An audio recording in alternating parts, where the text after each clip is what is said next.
Today we are flagging a new US tariff tool most people haven't heard of yet. We'll break down exactly how it works and which African supply chains sit closest to its path, from cocoa fields to cotton farms to cobalt mines. On July 24th, the United States imposed new tariffs of 10 to 12.5% on goods from 60 trading partners, including the European Union and China. The justification wasn't a trade imbalance or a digital tax dispute. It was a finding that these partners had not acted sufficiently to prevent the import of products made with forced labor. Most of this year's tariff conversation has centered on the broader EU-US trade deal, a 15% ceiling that took effect July 1st, tied to trade imbalances. This mechanism is separate. It doesn't target a country's overall trade relationship. It targets specific supply chains where forced labor sourcing has been identified or suspected. So exposure isn't about the size of an economy, it's about the traceability of a specific product category.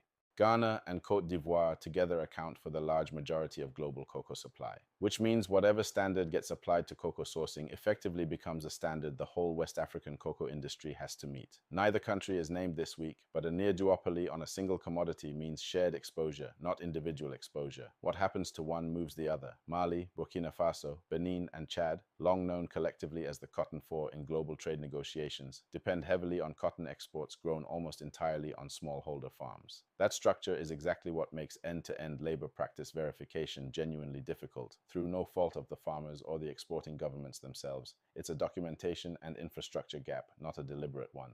The Democratic Republic of Congo produces most of the world's cobalt, a mineral essential to electric vehicle batteries, and it carries the longest, most documented history of forced and child labor concerns in artisanal mining of any commodity on this list. This is precisely the kind of supply chain a forced labor enforcement tool is built to eventually examine, whether or not the DRC appears on any specific list today. This is a traceability and documentation problem before it's a tariff problem. Exporters and cooperatives that can demonstrate clean, auditable supply chains, from farm gate or mine site through to port, have a real defense against ever being named in a future enforcement action. Those that can't are the ones carrying the risk, regardless of how strong their government's overall trade relationship with Washington is.